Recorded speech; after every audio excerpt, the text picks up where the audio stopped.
Are you somebody who is addicted to your phone? But are you also somebody that can be triggered with anxiety by their phone, or at least by technology? If so, this is a video where I've got 5 top tips that can help you just take control of tech-induced anxiety to make sure that you're the one who's in control of what technology you use, rather than that anxiousness just taking control over you. So let's get on with it. So here in the year 2023, we have lights that are controlled by our voice. We have heating systems that are controlled by our phones. We have gaming that is these particular games that are available on our phone. We have smart speakers that can literally tell us whether we need an umbrella, or what's the answer to a particular question, or how to spell a particular word, or do a particular sum. Technology is around us everywhere.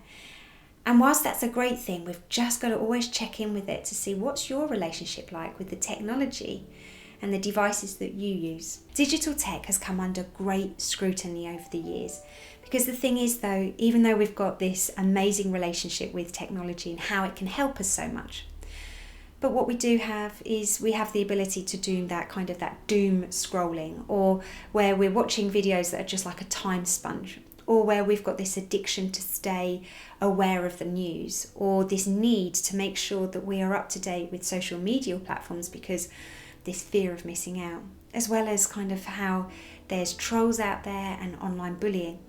So whilst I understand and I can appreciate the negatives of tech, what I need us to do is I need us to remind ourselves that we're in charge of ourselves and hopefully have the guidance of adults around us.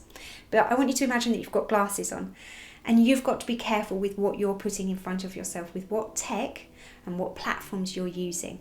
So let's give you some guidance in how you can help yourself to really reduce any tech-induced anxiety in your life. My first top tip is I want you to become mindful of what technology is it that you have in your life that you need. And with that, what are your online habits? It's just about building up your ability to recognise what tech is important in your life and how do you spend your time. Because you're never going to be able to adjust anything unless you know what you're doing. So what I'd recommend you to do, I'm team Android, don't ever let me get an iPhone. But I know, and I know that we can do it on iPhones because we did it the other day at school with a group of my year 11s. It was so fun. But check out what is your weekly usage on your phone and just become aware of what is it, where is it that you're spending your time.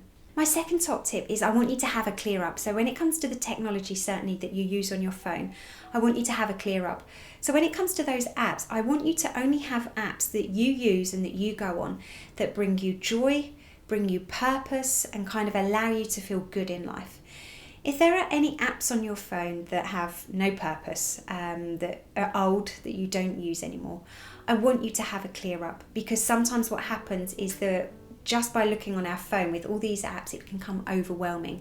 So take charge and have a clear up. If you don't use it, then just lose it. You can always re-upload it another time, but just have a really good clear up, and we can call this your digital detox, just really allowing yourself to have a good clear out.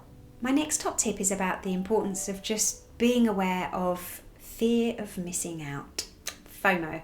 It's a massive one for young people and adults too, I'll have you know. I know that because I work with adults too as counselling.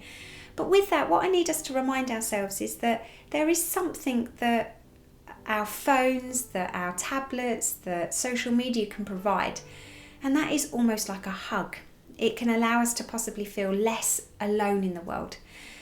But with that, whilst that's good to kind of have that connection and have that ability to be with our friends, to feel inspired by those people that we're following, we do have to remind ourselves that that fear of missing out can sometimes make it a lot worse. And actually that there are times that you are going to need to put your phone down and you are going to need to go to bed. And if you're waiting until you've caught up and that you feel up to date, then you might be waiting a long time. That fear of missing out is about you having to stop and remind yourself that you're worthy, that you're a good person, and that you will catch up with that news tomorrow. And that sometimes just because you're not staying up to date with that particular drama, maybe if that's in a group chat or whatever it could be like, then maybe that's not such a bad thing. But that fear of missing out isn't as bad as we think it is. It might feel it, but it's just about reminding ourselves that actually, I'm okay. because really once you get into the hang of being able to maybe put your phone down or your iPad down, it does become easier. My next top tip is I want you to explore what is your trigger.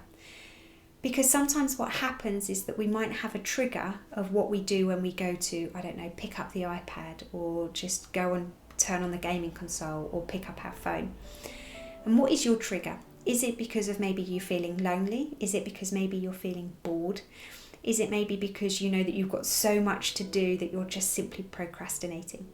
By sometimes figuring out what are our triggers will allow us to just hold off from picking up the phone for just a little while, even if it's 10 seconds, to just explore, why am I really picking up my phone right now?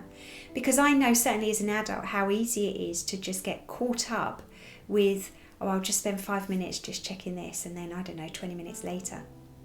But what you're up against is you are up against tech giants that pay an incredible wage for people to be designers. These are psychologists, designers that make sure that you spend more time on social media, more time on these games and things like that. So just recognize that you're up against it, because there's these psychologists and these massive marketing teams that want to steal your time. So just, be aware of that. And my last one is when it comes to using, I don't know, Google or the Alexa, or it might be, when you've got your phone and you can speak into it. Is it Siri? I don't know. I know this sounds silly, but please get it into your mind to say pleases and thank yous. Most definitely pleases when it comes to using these particular devices, because what can happen is that we can speak to these, what's the weather going to be today? And I know this sounds really silly and you're most probably laughing at me thinking, Jo, this is ridiculous. But you imagine if we spoke to people like that. And I have that little boy and I always get him to say please. And now he doesn't even have to say it, because when he speaks to it, he asks. And I even get Phil to do it. Because we have to remind ourselves that we have to have this communication. We have to have these skills with communicating. So just whatever you do, just add a please and the end of it, because then at least when it comes to speaking to a real person, at least you won't be becoming rude without even realising. Gosh, I sound like such a mum and I'm so sorry. Anyway, I'm going to leave it there. I could go on forever for this because this is such a passion of mine, because it's got such a negative effect, but it's really good. Technology is amazing if we learn to use it right.